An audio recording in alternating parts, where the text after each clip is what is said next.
Hello, welcome to the Westland Report. I'm Mayor Bill Wild, and joining us here in studio today is our Police Chief Jeff Jedrusik. Hi, Mayor. Hey, Chief.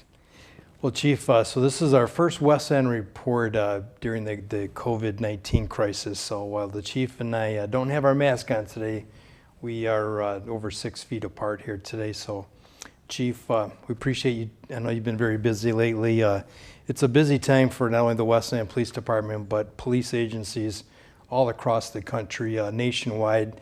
There's been a number of highly publicized issues with police brutality and a lot of other issues that are really coming to the forefront. Chief, there's been a lot of national issues, but we've also had some of those highly publicized issues right here in the city of Westland.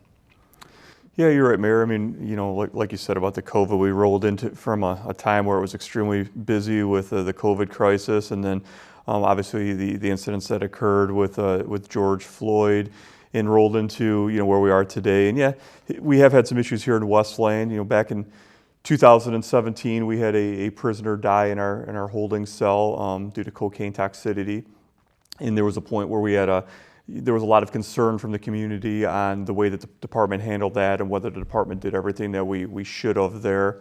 In January of this year, we had another incident where some of our officers were responding to an armed robbery at Arby's, and there was some media attention on that where one of the officers used his baton, an individual officer used his baton on that person and caused a pretty serious injury. And with those incidents, we've, as you are aware, that we've done internal investigations on both of those. In the first incident, the supervisor was terminated along with the fireman that responded to the department, and all three were actually criminally charged by the Wayne County Prosecutor's Office. And with the most recent one, we've terminated that officer, but we're still working with the prosecutor's office to see what's going to come with that.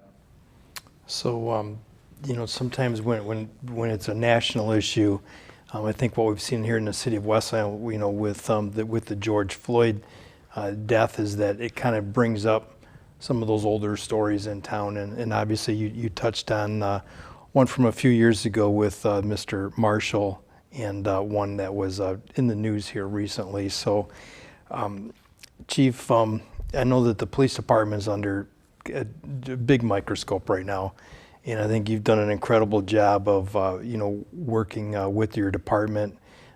You've got a young department. You've been chief now for a long time. You've either worked with all the police officers or you've hired them all. So I do think that the experience you learned is starting to we're really starting to see that come in actions now. We're not just talking about saying it. We're actually doing things, and in both of those incidents, you actually had the policies in place, and the two that you talked about, both of them resulted in terminations. Correctly? Yeah, correct? Yeah, that's the case. What I will say, Mayor, is that no police department's perfect. Here in Westland, we consistently strive towards maintaining law enforcement excellence. Law enforcement's a dangerous job, and sometimes it goes sideways, and that's why it is important to have the solid policies and the solid training in place to make sure that we're having the officers do the right thing. We've talked a lot on WLND before about the police department getting CALEA certified, and in 2016, the department achieved the national accreditation from CALEA, and that's the Commission on Accreditation for Law Enforcement Agencies. Like you said, no police department's perfect. When you became chief, we had gone through a series of several chiefs in several years, and we had a lot of turnover with the management of the department and the ranks, because we had a lot of retirements. But early on, I think you and I were on the same page, is that the CALEA certification was a way for you to bring policies into the department, and basically it's the gold star certification.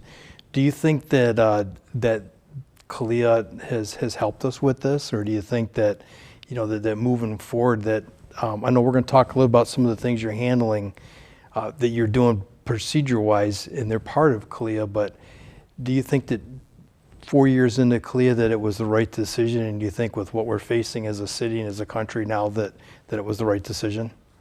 Well, Absolutely, and I guess the best way I'll try to explain it is that just it doesn't matter what police department you take a look at, the police chief's likely going to feel like, hey, I've got good policies in place and we're doing the right thing. But what I think is important about accreditation is that you have an outside entity that really breaks down and analyzes your department.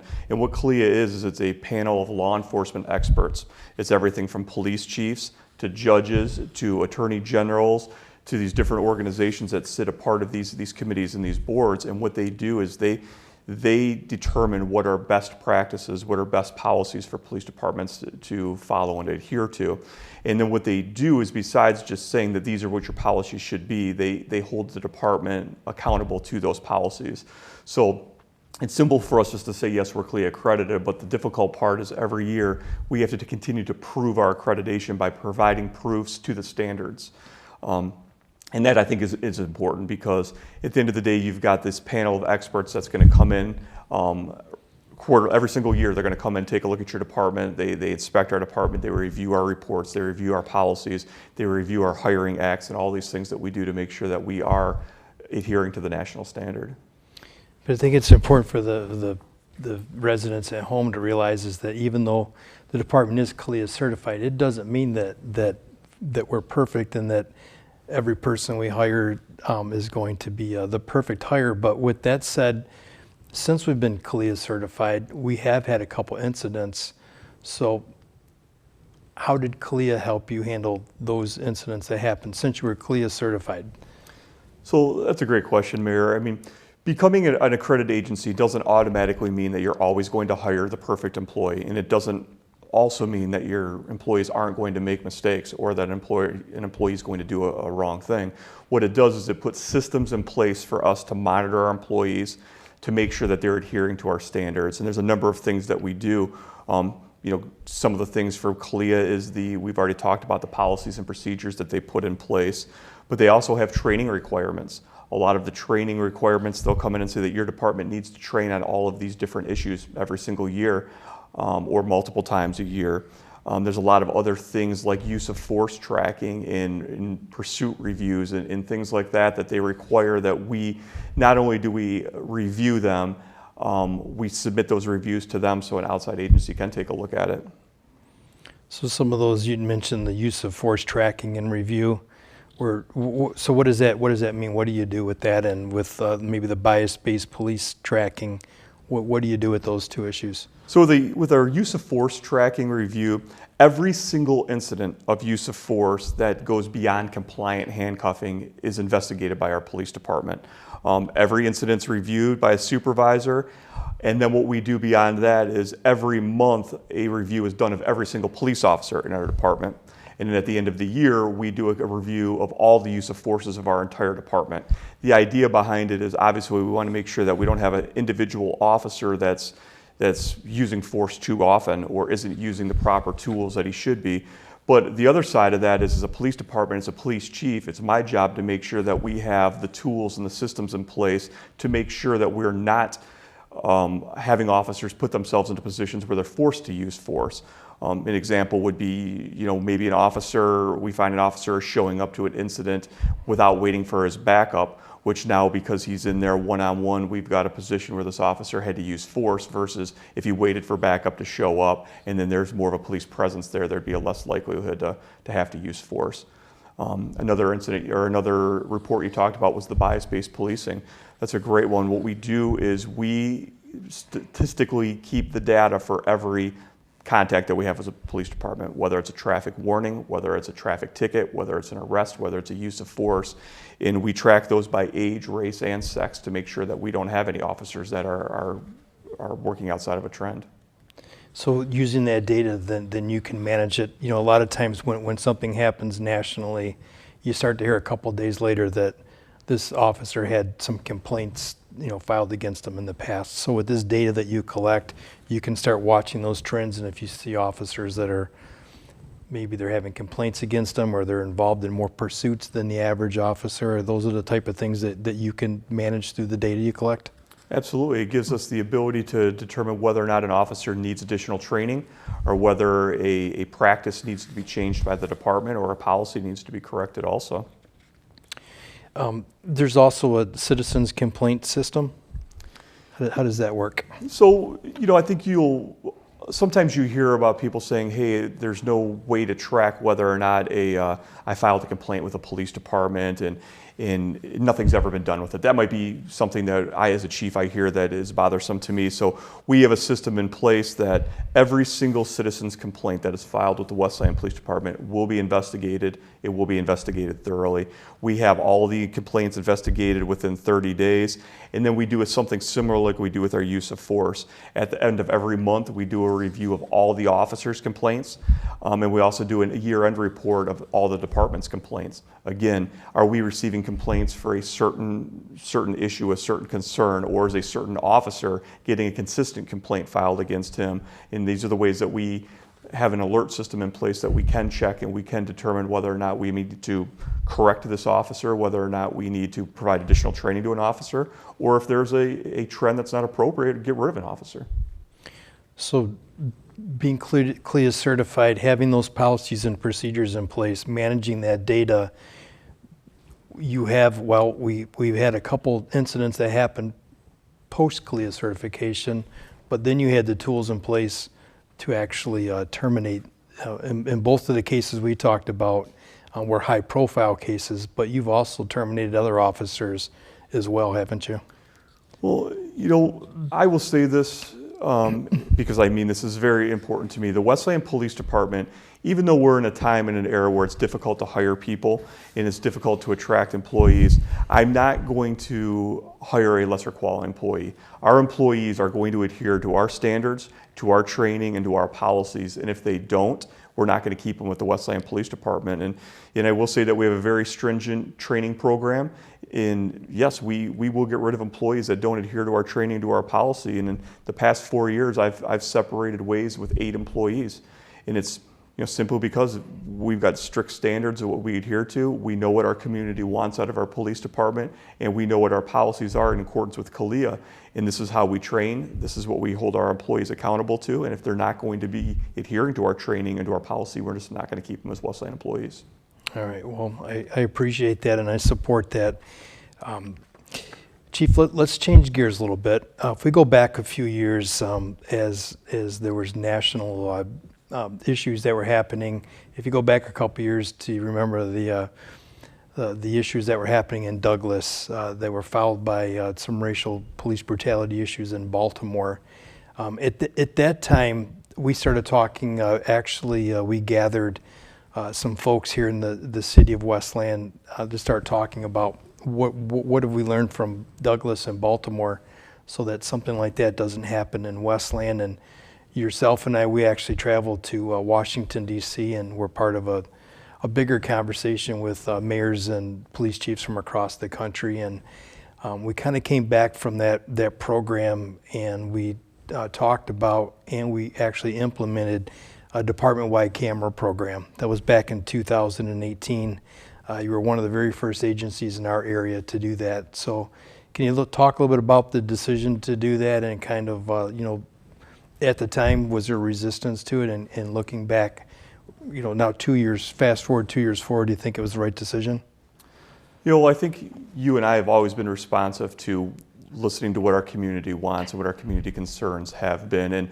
And back in 2018, there was a lot of concern over trust and transparency of police departments, and our department too. And when we got with the community, and we actually had a meeting at one point in time where we brought members of the community here at City Hall, and we talked about it. We had members of our school board and the NAACP. We came together, and when the stress was put on trust and transparency and the importance of that, we decided, we're going to invest in this body camera program. We were one of the first departments around to actually make that financial commitment, and it's an expensive program, but I think it is extremely important. I think that in the beginning, we had police officers that were probably leery of it. I think, like anyone, the officer is going to feel like, hey, this is just a way for someone to watch over my shoulder, to watch my every move, to make sure that I'm not taking an extra lunch break, I'm not doing this, I'm not, whatever the concerns would be. And I think as time went on and the officers started to appreciate that this is actually a tool for themselves too, now we've got full support in the department. We are coming into an era where I think a lot of people don't believe what they read or what they hear unless they see a body camera video. And oftentimes that's some of the first things that we'll see or hear at the police department is, well, where's the body cam video of that? So I think now we've got full support of my police department that they want to wear the cameras. They know the cameras protect them. It protects the public, and it gives the public a sense of trust and transparency, but it protects the police officers to make sure they can prove that they are doing the right thing and they are adhering to policies and procedures. And because I'll be honest, it's some people do make false claims, and one of the valuable tools that I've used that kind of links back to the citizens complaint piece is that when we get complaints, the first thing we do is we invite the person to come in and sit down and watch the body camera video with us. And what we'll oftentimes find is it may not be a person being, not telling the truth, but sometimes it's interpretation. Sometimes they just don't understand the police practices or why something was done. So we found sitting down with them and watching the body camera video has been a way to kind of explain the actions, and it's been very successful. So one of the things that seems like it's evolving is the footage of the body cameras, and I'll go back just a little bit to the William Marshall case.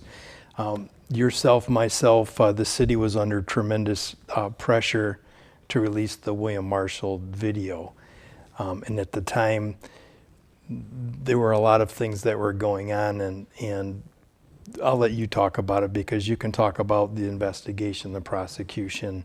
Can you talk a little bit about, we had to wait. I think people need to understand why we waited, and then we'll kind of talk about now we're starting to see a change in getting the videos out.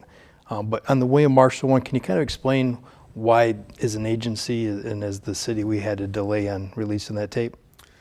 So a prosecutor is always going to hope that a police department does not release any information on an ongoing investigation, whether it's police reports, whether it's body camera video, whether it's witness statements. And a lot of times it's because there's multiple reasons. They want to make sure that they can conduct their investigation thoroughly before that information is released. But you could hurt or harm a potential jury pool, a public perception of something that happened before they had the opportunity to do that. The prosecutor's office in Wayne County has always had a pretty strict rule on do not release any body camera video or any information on ongoing investigations. And we've always followed that rule. And when the William Marshall case was taking place, excuse me, it was an ongoing investigation. So there was a lot of pieces that needed to still be investigated, and we didn't want to put the body camera video out there to the world until we had the opportunity to kind of investigate and interview people and talk to different people. And that was the request of the Wayne County Prosecutor's Office. Let's not do that. Well, I think what we're starting to see now in a shift is that in a perfect world, we would like to not release that. We would like the investigation to go forward, and then that stuff comes out later. But there's a lot of concern from the community on what's taking place, and I think sometimes what we're seeing is sometimes social media will run with versions of something that happened that may not be accurate. Right. And I think what we're finding now is sometimes as a response we have to release the body camera video to show the public that, hey, this is what actually occurred before people get too upset or before the opportunity's been to fully investigate it. And from there, hopefully the negative effect down the line is that we don't affect jury pools, and we hope that people still get fair trials. But it's something that we kind of weigh back and forth on the importance of the immediate transparency to the public versus the ongoing investigation. When you mentioned that, maybe a false narrative creates itself on social media, we just saw an example of that in Detroit with the shooting just within the last week or so, that Chief Craig actually released the video, just hours after the event, but it was because basically he had to. Now, I want to back up to what you said about the prosecutor. We have a great prosecutor in Wayne County. It's Kim Worthy. She's one of the most respected prosecutors in the nation. We have a great relationship with her. She doesn't always agree with us with some of her decisions, but she's fair, she's tough, and she's hands-on. She's got a relationship with everybody, and the reason is because at the end of the day, it's her job to bring criminal charges, but it's also her job to then criminally prosecute the person in open court. And by getting that information out there, it really does make it difficult for that person being charged get a fair jury. And I think that's the part that kind of gets lost, where the public's demanding transparency. And I think that the public is going to win on that. They're going to get more transparency. I think the flip side of that is that maybe the justice is probably going to take a little bit of a hit, and I'd let her describe that more than me. But I think that's one of the shifts that we're starting to see, is that the prosecutors now, where they understand that times are changing and that citizens demand almost instant transparency. But it's going to be pretty tough to seat those juries moving forward in some of these cases. Yep, and I think you're right. And I think one of the things that you nailed on there is it's, in the past we were directed not to release body cam video, and now there's more of a message of that we prefer that you don't. Yeah. Well, you and me in the Westland Police Department, there's a point in time where we have to kind of weigh out and say, hey, listen, right now, because of the public's demand or the public's concern over an incident, we may have to release this video right now, and we'll get this out there as we're still investigating it, compared to what something prior we would have never done it that way. So, Chief, let's circle back with all the things that we're talking about. And I know we already touched on training, but you did something a few years ago where you really doubled down on a strict and demanding training regimen, and you actually created a supervisory position whose primary focus was on training and professional standards. You want to touch on that?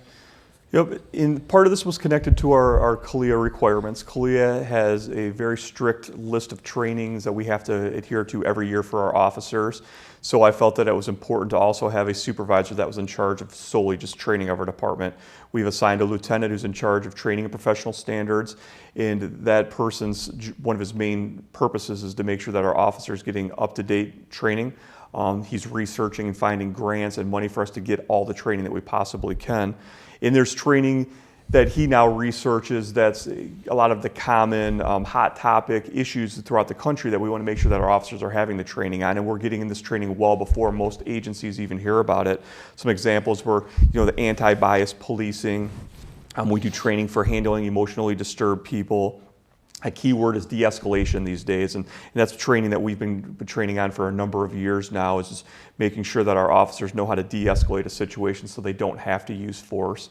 Another one that we saw in Minnesota was the positional asphyxiation. You've heard a lot of talk about that. That's one of the things we've been training on for years, making sure officers know the position to put somebody in, how to put a person back in a position of recovery once they've been handcuffed and they've been down. And one of my favorite trainings that we're doing right now, we call it dynamic scenario response. And what this training is we actually take live body cam video from our officers who deal with a particular situation. That might have been a dangerous situation. It might have been a scenario that we don't normally train on. And then we take that back and we train our entire department on that scenario. And we put together realistic scenario situations based on our body cam video. And you will find that officers oftentimes will train on, hey, this is something that occurred in El Paso, Texas. But it's less impactful when you say, hey, this happened last month in the Westland Police Department when we responded to this domestic violence call. And this is the scenario, and here's the body camera video. And then we retrain that scenario. And that way, not only did the one officer learn from it, but the whole department learned from it. We also train on things like autism and cultural awareness. There's a lot of great important topics that we're working on. All right. Well, I've got one more thing I want to add, and then we're gonna take a quick break, and we're gonna come back, and I want to talk to you about the difficulty that not only the Westland Department faces, but all the other agencies as far as recruiting and trying to diversify your departments. But the thing I wanted to end on is when you're talking about the training. A few years ago, I had a chance to meet a gentleman that he was from Detroit. His name was Ron Scott. And he was very well known. He had a long career as an activist, and he's an incredibly bright man. And he spent his time working with departments, trying to get into the departments and eliminate some of maybe the mindset and anti-bias and through training. But the one thing that he always told me is that he hardly ever met a police chief that didn't believe that we got to do the right thing. But as you get into it, more and more the decisions were made by the lieutenants and the sergeants and the people that were out on the streets. Are you training everybody in this, or are we just training our new recruits? I mean, with all this new advanced training, are we training our deputy chiefs, our lieutenants, our sergeants, and the people that are the bosses that are on the street? Absolutely. We train from the chief down. All of that same training, I as the police chief also go through. You know, the reality is MCOLS is the certifying agency for the state of Michigan for police officers, and they provide a certain amount of training in the police academy as a new hire police officer comes in. But that's just day one of our training program. From there, the Westland Police Department puts together a full week of training before they even put on the uniform, and from there we continue to train throughout an entire career, no matter what your rank is. And it's important that the people at the top have the same training as the people on the bottom. That's how you tackle the mindset. That's how you can create a mindset for the agency so everybody's focused on, you know, where I guess, you know, I'm kind of lost for words here, but you know what I'm trying to say. It changes the mindset. So the chief can't believe in one thing, but everybody else on the street is going in a different direction. Absolutely. It's a common mission. You know, we have a mission for our department, and it comes from the top down. And, you know, we set the standards, we set the culture, and we set the mission of the department. And that's how we do it through training. All right. Well, you're watching the Westland Report. We're going to take a quick break. We're going to come back with Chief Jeff Jedrusik, and we're going to talk a little bit about some of the efforts they've been doing to try to create a more diverse police department agency that is more reflective of the community that they serve. We'll be right back.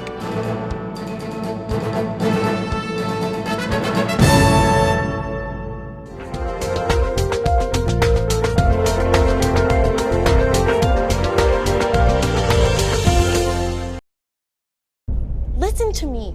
I am captain of the track team. And if I'm late, she doesn't really think she's going to get out of here, does she? Be nice. She's new. Hello, is anyone there? Ugh! Wow. Even from our standards, you look awful. Oh, sweetie, what happened? Me? My friend Becky got to talk to this super cute boy, and I tried to act like I wasn't jealous, but I so totally was. And then out of nowhere, this concrete barrier just popped up. Maybe it was a semi. You mean you were driving? Yeah. I mean, I know the whole eyes on the road thing, but this was a super important text. Maybe you have to know, Becky. Texting? Great. But it was only like 5 seconds, and I'm a really, really fast texter, so it wasn't even a big deal. Actually, has she texted me back yet? Wow, I get like no bars in this place. I wonder if they have Wi-Fi here.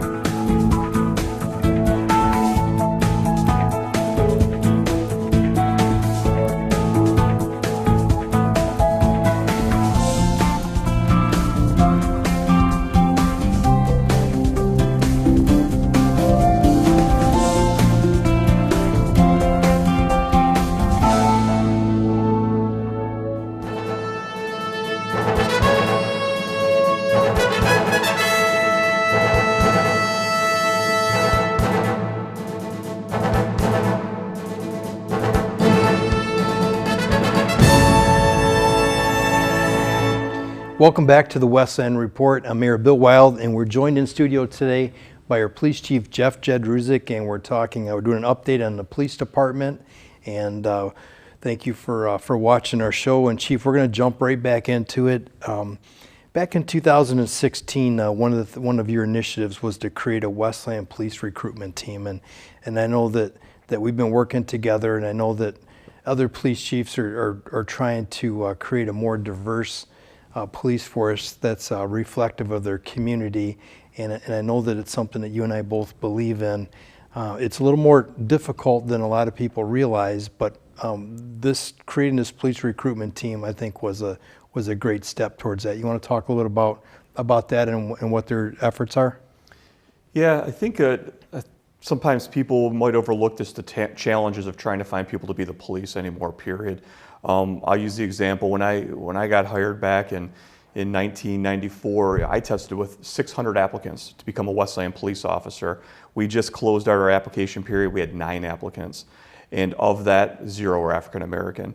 The reason that I say that story is that in a time of COVID and police scrutiny, it's hard to find people that even want to be the police anymore, alone minority applicants. all departments are trying to attract minority applicants, whether they're female, whether they're African American, whether they're other races, and we find that we're kind of fighting over the same group of applicants. You know, we've had applicants that have come to us and then they've taken jobs someplace else because maybe the pay was a little higher or something was a little different. But it is certainly a difficult time to attract not only applicants, but African American applicants and minority applicants too. You know, one of the things that was probably a byproduct of the recession with a lot of the reforms we had to make to balance the budget in Westland is we probably went a little too far. We created new tiers for most of our employment groups, in the police department and fire department were part of that. We probably went a little bit too far on the new hire tier, which, you know, like you said, there's fewer candidates now, and just about every agency in Southeast Michigan is hiring. So one of the things that I appreciate the Westland City Council doing with us is they worked with us with the Police Officers Association with their recent 4-year contract, and we addressed the pay scale and some of the benefits that we could offer for new hires coming in, and hopefully that will help two things: help us attract more people if we're more competitive with the other agencies, and help us retain, because we did have instances in the past where we hired good officers and we weren't able to retain them because another community was able to offer them better benefits. But at the end of the day, that number, when you say that when you came into the force 25 years ago, 600 people applied. In our last opening, we only had 9. And then at the same time, as we're trying to diversify our department, it's really challenging. So I know that you've had to try to be creative with that. I know you're doing a lot of things as far as trying to recruit people that want to be officers with your police service aid program. You're doing ride-alongs. You're speaking at careers, or you're speaking at fairs.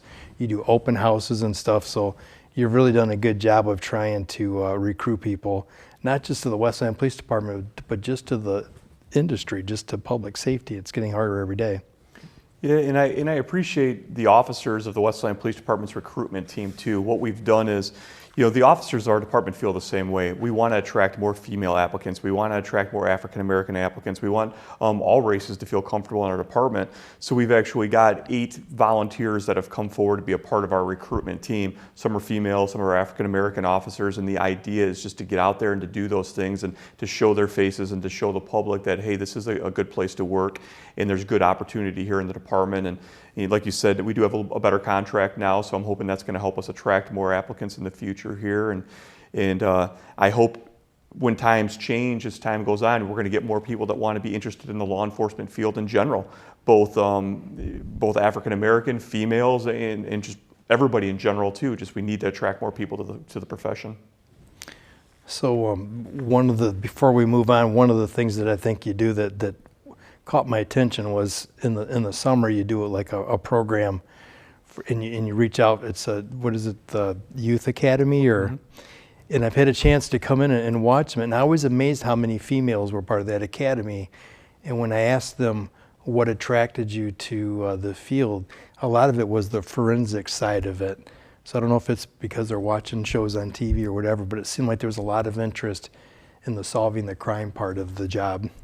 Yeah, there is. It's funny. That's one of the things you've got a lot of the younger people is that, yep, they want to be CSI and things like that. Obviously, they got to start at the patrolman level first, but that's one of the reasons that we do that Youth Academy is we want to start attracting younger candidates, instilling in their minds that, hey, law enforcement is an opportunity for them to start thinking about as they roll into high school, and then we have opportunities in the Explorer program in high school, and then as they expand out of high school, we have opportunities in the Police Service Aid program.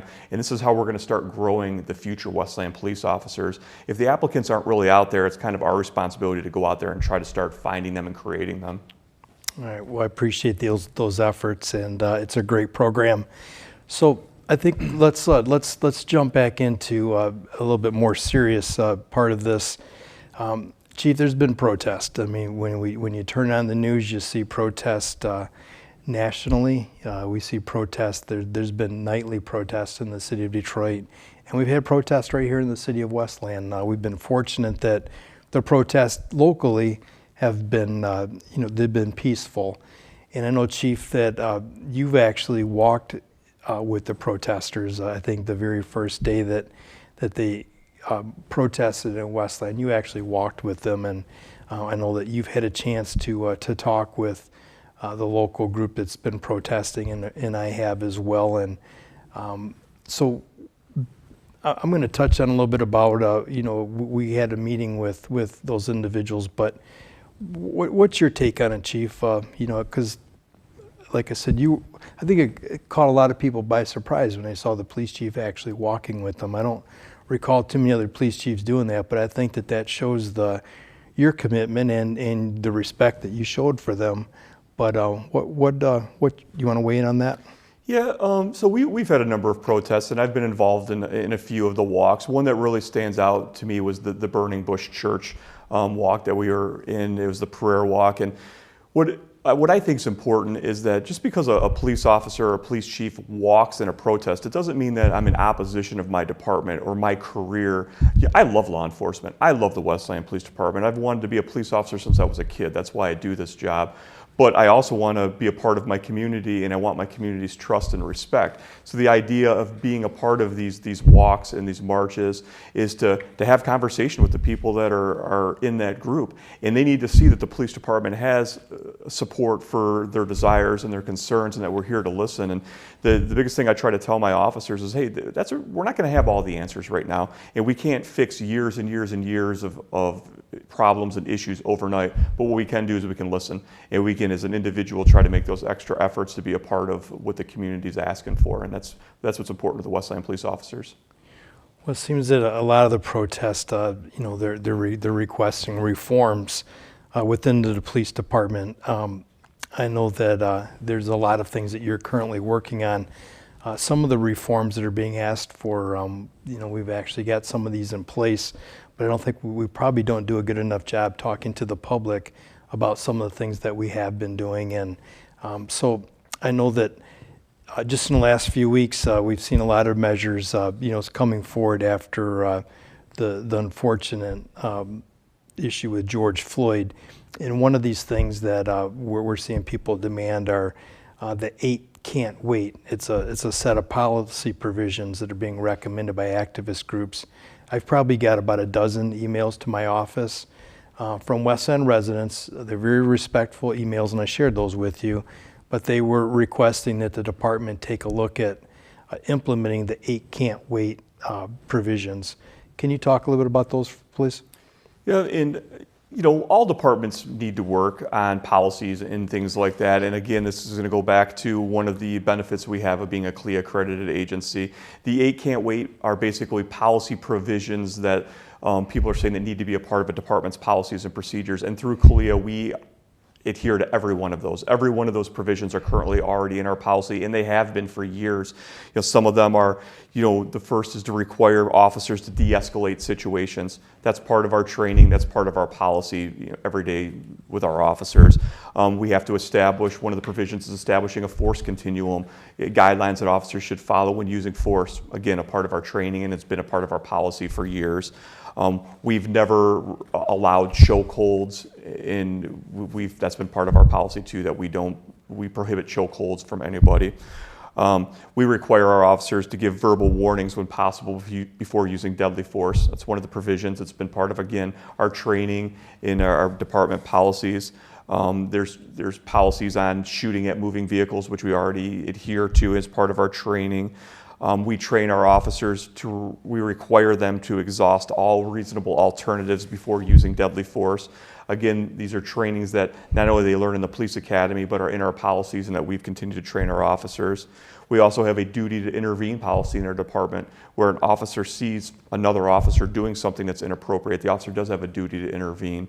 Again, something we train and have policy on. And the last provision is just comprehensive police reporting. I think we see that we write comprehensive reports, we do comprehensive analysis, use of force reports and everything like that we do every single year. So, Chief, I know in a few minutes, we're going to talk about some of the ways that the residents can learn more about these policies and make them more transparent. And I think that will probably go a long ways, because obviously that CALEA certification, like you said, we've got these in place. A lot of communities are still struggling trying to get these provisions in place. So we do have those in place here in the city of Westland. And the chief in a few minutes will be able to talk to you about how you can learn more about those policies. Chief, another thing that has that I get emails on and asked by members of the community, especially it's President Obama's program, My Brother's Keeper.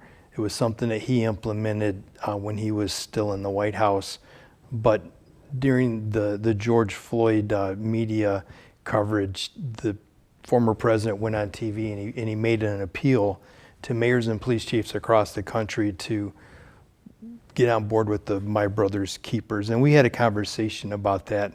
Can you kind of talk about how that fits into the things that we're talking about with the 8 Can't Wait in our CALEA certification and with some of the things that the My Brother's Keepers touches on too? Yeah, so 21st century policing is a lot of what that is. And again, most of those we already adhere to at the Westland Police Department with our policies, with our training, with procedures. I know that there's a lot of talk these days about civilian oversight and civilian review boards. And again, those are some things that I've always been interested in as long as they're done right. And we've got to make sure that we have some, we're currently working on and we're researching some ways to do that. There are some issues. I mean, there's state law that we have to be in line with Act 78. There's also employee contracts. So we have to figure out the right way to do it to make sure that we're giving the officers the right direction and the right protection to make sure that the situations they're involved in are being investigated properly. But there's just a number of things that we are starting to work on with these ideas, but most of them we've already adhered to within our policies. So President Obama's former chief of staff, Rahm Emanuel, had this great line that says, "You never waste a good crisis." So we're not going to waste a good crisis. So this is the perfect time for us to work on some of those issues. So I think it'll be a chance now while everybody is focusing on this to really kind of pull all that together.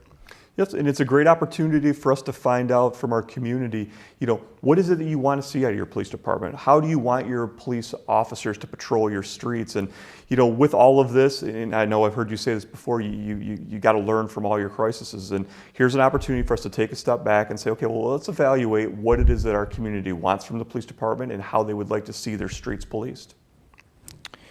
So before we move on, I'm going to go back to what we were talking about with the protesters in our community.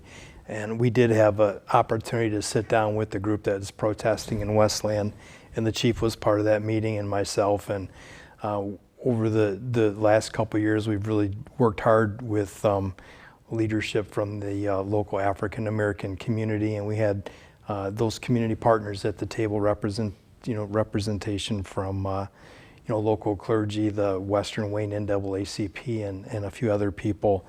And at that meeting, we made it perfectly clear to the folks that are protesting here is that there's room at the table, and they've presented some issues, and we certainly want to work on those. One of the major issues that came out of that, well, it doesn't necessarily have anything to do with the topic of police brutality or with diversity, was an ethics commission, and that's something that I've committed to do. I'm going to work with the Westland City Council, and there's actually going to be an article coming out in the Westland Observer probably within the next week or so that's going to talk about the ethics commission. And the biggest part of it is, like the chief mentioned on the other thing, is you got to do it the right way.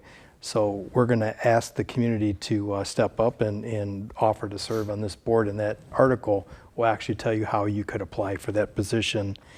Some of the other things was to have an open dialogue with the chief of police and the mayor, and that's something that we both believe in. It's something actually we had a kickoff of a regional thing here at Westland City Hall with the Conference of Western Wayne. We kicked off a listening tour. We're actually going to be going throughout the different cities in Western Wayne County. There's actually 18 communities. And we're actually going to listen. We're going to go, we started off in Livonia. I think the next one coming up is in Inkster. Yep, August 13th in Inkster. And we're going to sit down with the residents that live in the city and listen to them on what they want to see from their police agency. It's going to give a chance from like the mayor and police chief of Westland to go to these other communities and hear what their community is saying and listen to what our community is saying. And as we start to move into this new age of policing, we'll have a really chance, like you said, Chief, to hear from the public.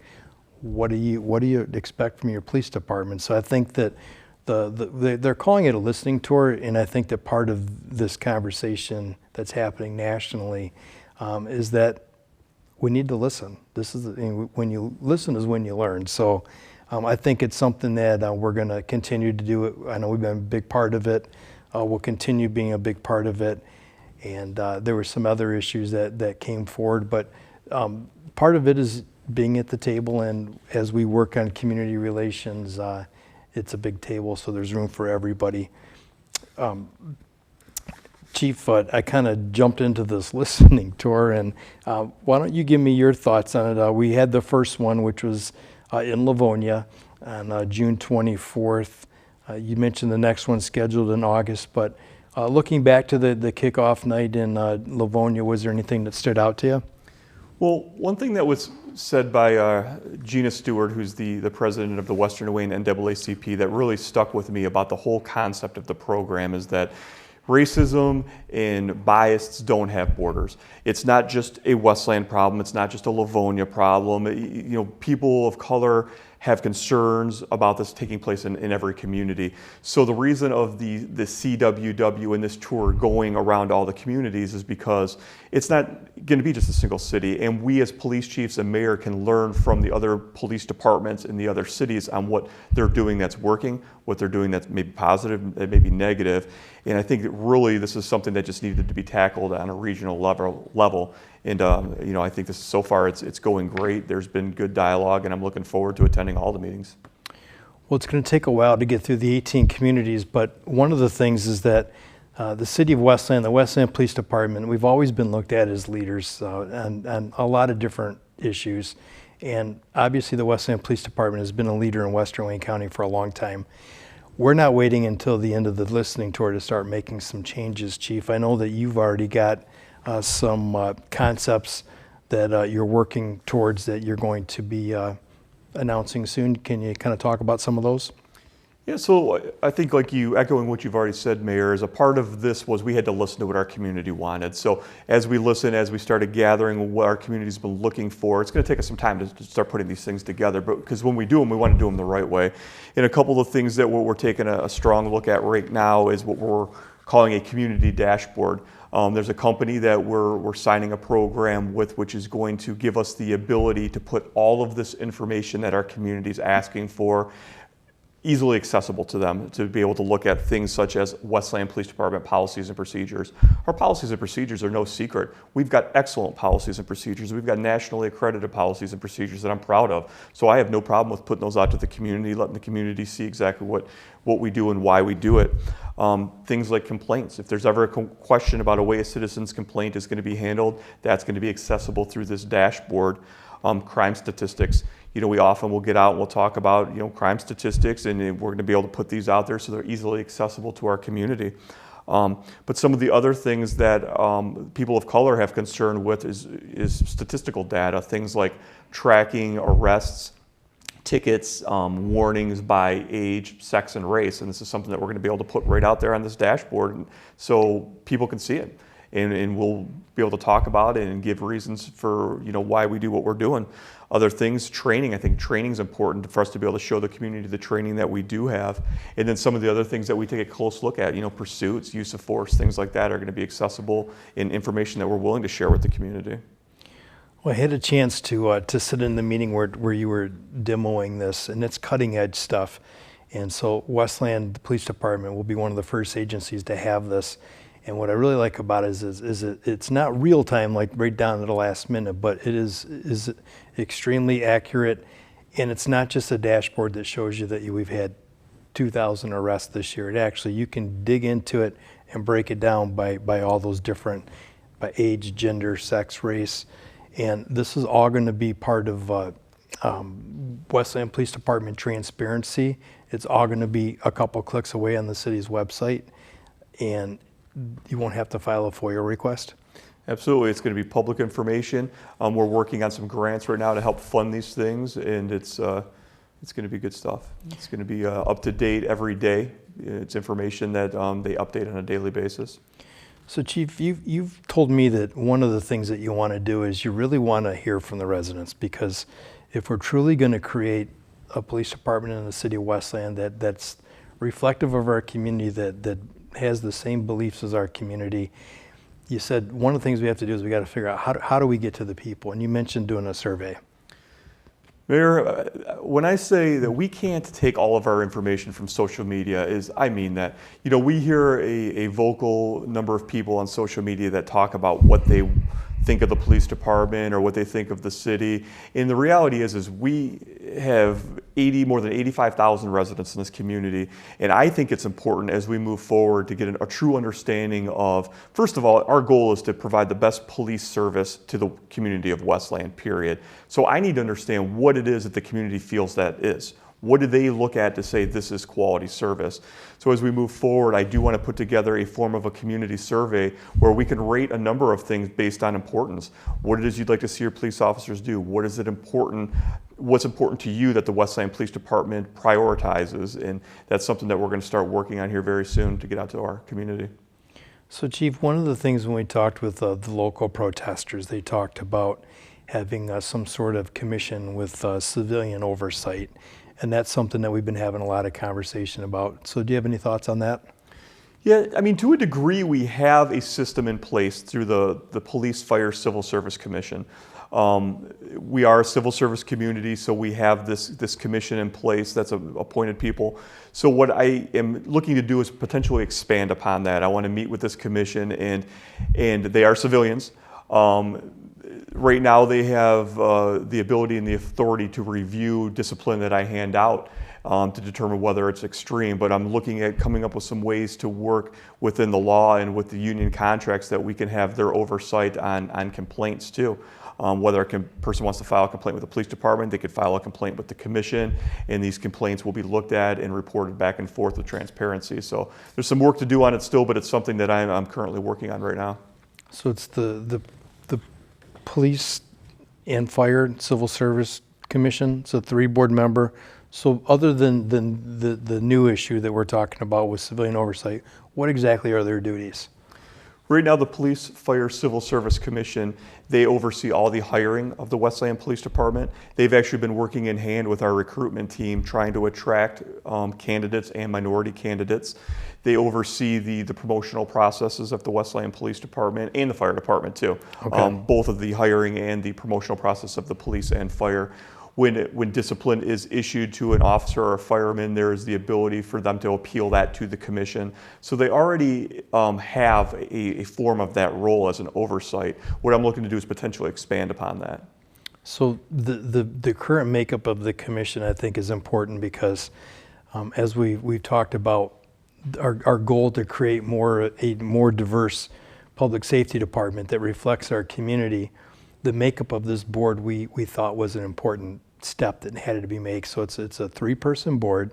Currently now there are 2 African Americans on the board and a retired police officer from the Westland Police Department. All 3 are residents. So we have a retired police officer.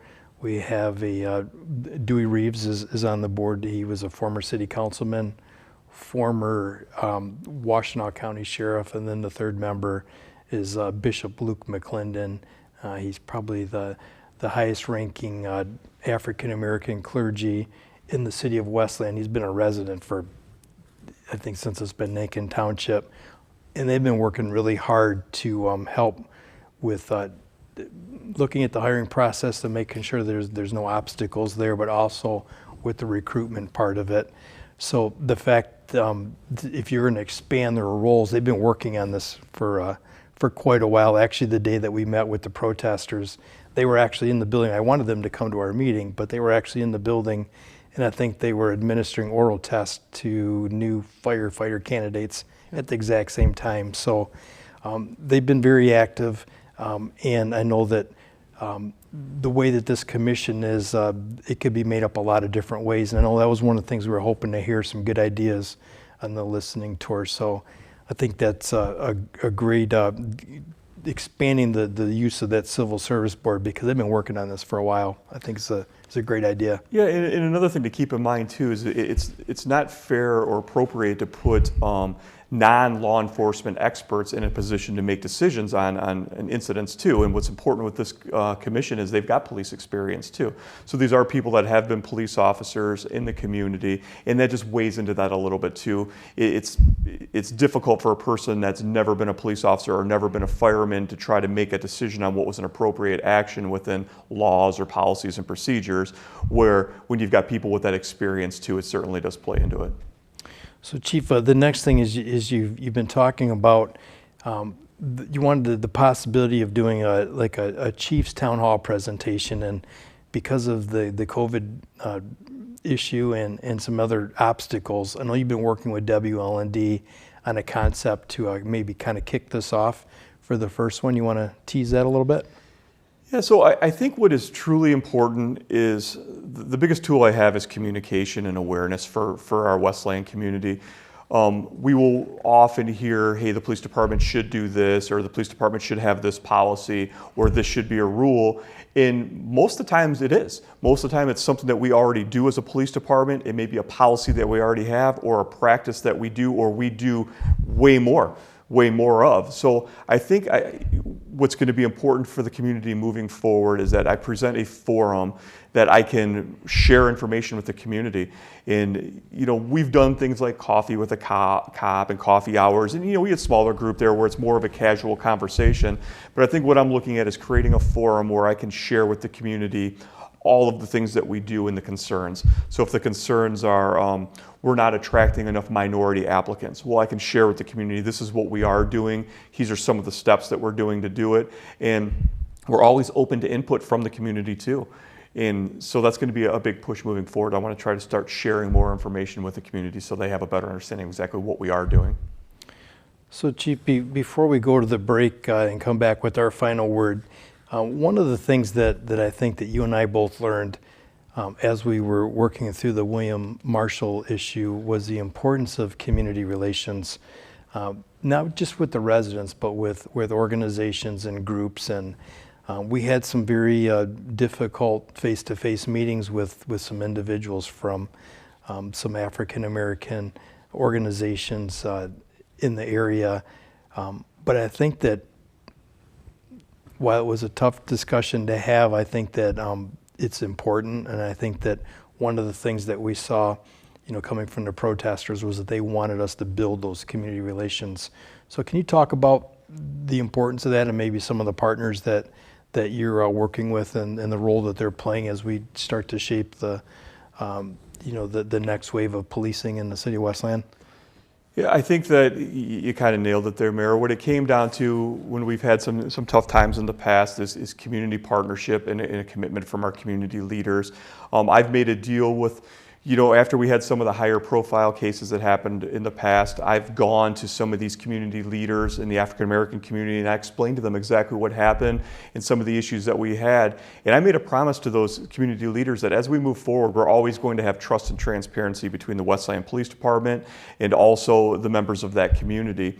And it works both ways. I know that if there's a concern from the community right now that's maybe raising to a level of serious concern. Maybe there would be protests, maybe there'd be something that could ignite a riot. I know right now the community leaders will call me on my cell phone and say, Chief, here's a problem we have, let me ask you these questions. And this has happened. It happens on a regular basis with many of these pastors. They'll call me, they'll say, this is what we heard. I can give them the correct information, and then they can share that information. And it's a two-way street. I tell them all the time that I'm willing to stand up in front of them and talk about all the great things the Westland Police Department's doing, but as chief, I got to be willing to stand up in front of them and tell them when we make a mistake. And when we make a mistake, this is what we're doing to correct it, and this is how we're going to move forward. And that's that's a true community partnership. And I'd like to take a quick second, at least thank some of those community partners. I mean, for the past number of years, we've been working closely with the Western Wayne NAACP and the President Gina Stewart and Pastor Overman have been great allies and great partners there. I've developed a relationship with the president of the Inkster National Action Network, Will Miller, again, a guy that's always willing to call me if there's a concern, and I'll call him back and let him know. We've also developed great relationships with the Westland Inkster Ministerial Alliance and Reverend John Hearn, who's the president there. The Gethsemane Baptist Church, Pastor John Duckworth is a great ally with us and a guy that's constantly sharing information back and forth between the police department and the community. Again, we can't thank Bishop Luke McClendon enough from the Christ Temple Church. He's constantly involved in things with the department and always willing to help us out with things like that. And a partner who's turning out to be a great partner is Pastor Don Shelby of the Burning Bush Baptist Church. These are men and women of the Westland community that are consistently putting forth a positive partnership with me. They're reaching out to me with concern, but they're also being good partners to make sure we're relaying a positive message towards progress. And I think really what we are all about is learning from our mistakes and making progress together for a better Westland. All right, well, I applaud you for doing that, because it's difficult. It takes a lot of time, and you're fielding phone calls on your cell phone 24 hours a day. A lot of times it's a reaction to something that somebody heard or saw on social media. But I think that the fact that you've got that two-way trust, I think speaks a lot to your credibility as police chief, and that they trust and respect you. But like I said, I've been in these meetings, they definitely don't give you a free pass. So No. When I deserve it, I deserve it. I appreciate that. So, well, we're getting close to the end here in the Westland Report. We're going to take a break, and we're going to come back, and we're going to give the chief the final word on the Westland Police Department. So stay tuned.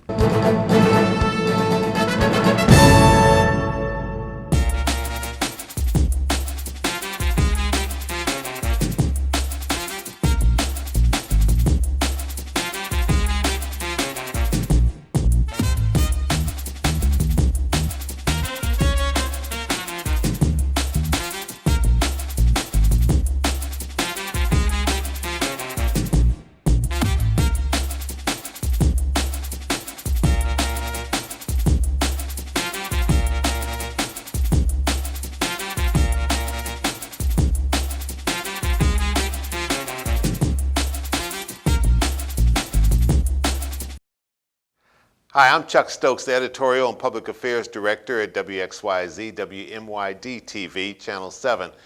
When I'm in Westland and I'm not watching Channel 7, I'm definitely watching WLND. And to be informed, you should too.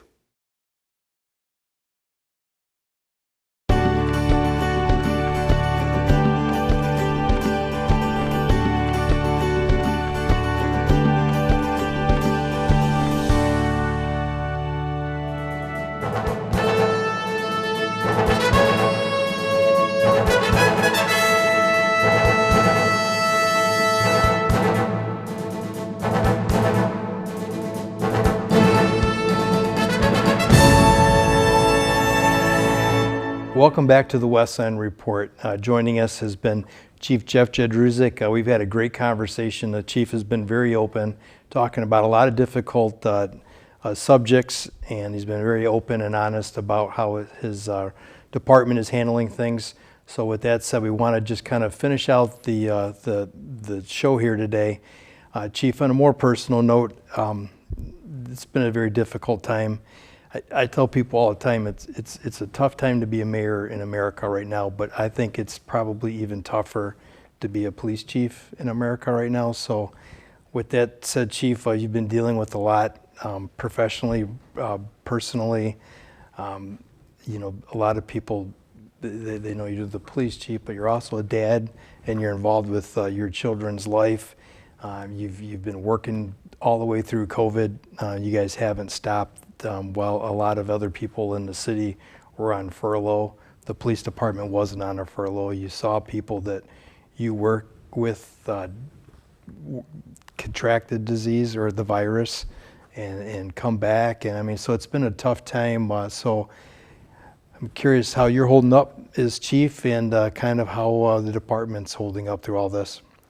Well, you know, you nailed it. It's a tough time right now, Mayor. I mean, we're going through the COVID crisis and having officers are sick. That's tough. It's tough to be a police officer and fearful that you're going to take this back home to your family. I think the biggest issue that the officers of the police department deal with is the way the pendulum swings sometimes. You know, we do a job where when like COVID struck, we were essential worker heroes and people couldn't praise the police enough. And then a bad incident happens someplace in the country and all of a sudden it's people are opposed to the police department and there's protests outside the police department and there's people that are hating the police officers. And the reality is Westland Police Department has got awesome police officers. They are great police officers. Every one of them is somebody that's wanted to be a police officer since they were a kid because they want to serve the community. They want to serve the Westland community and they work hard for the community. And the biggest message I always try to send to those officers and to the community is that, hey, it's a tough time to be a police officer right now, and the officers got to keep going out there and doing what they're doing, but it's tough when they don't have the community support sometimes. And just because something happens somewhere else in the country, it doesn't necessarily define every police officer. There's nobody that hates a bad police officer more than the good ones, and that's a message we keep saying is not, you know, you can't take one bad incident that occurs someplace and label all the police officers that way. You also have to understand that police work's a dangerous job, and sometimes the job goes sideways, and you know, I have to support the officers. If an officer makes a mistake and it's a correctable mistake that they can learn from, I'm going to make sure that we teach that officer and he learns from it. If an officer makes a bad decision and it's something that we can correct that decision and make sure that he learns going forward, then we're going to do that. But what we won't tolerate in the Westland Police Department is unethical, racist, you know, officers that don't adhere to our policies and procedures, and that's not the Westland Police Department. And when we do have somebody that fits that mold, we get rid of them. But yeah, the most difficult thing right now for not just me, but it's all the officers out there, is just the day-to-day fear of when they go out there to do their jobs with the best intentions. You find that sometimes it's difficult for them to make a decision now because they're worried about, if I make the wrong decision, am I going to lose my job? Am I going to be criminally charged? And so we try to provide them the best training possible. We try to give them the tools to do their job, and we try to set them up for success. And we hope this community supports them the same way. Well, this community does support them, and I support them. I support you. You guys have done a great job. I think you've seen the chief as he talks about this. He's an honest guy, and he's trying every day to make the Westland Police Department better and try to fit the mode that the community wants. I know at the end of the day, this is a safe community, and that's because of the Westland Police Department. For other meetings, we can talk about crime stats and everything else. I've said it a million times. Nobody catches the bad guy better than the Westland Police Department. But with that said, the chief admits they're not perfect. I'm not perfect. No one's perfect, but they're working hard every single day. We're proud of you guys and the women in the police department. So keep up the good work. Thank you, Mayor. All right. Well, with that, we hope that today's West End report gave you a little bit better insight into currently some of the issues that the Westland Police Department's facing. It's been a tough time. They're still dealing with the COVID situation. Their officers are still responding every day on cases where people have COVID. They're trying to work with the local business communities to try to bring them back up, but also make sure that they're maintaining social distancing and wearing their mask. And then at the end of the day, they're also trying to learn from some of the national issues that are happening on the racial and police brutality front so that they can get better, and they will get better. So on behalf of Police Chief Jeff Jedrusik, I'm Mayor Bill Wild. Thank you for watching this episode of the West End Report. Thanks.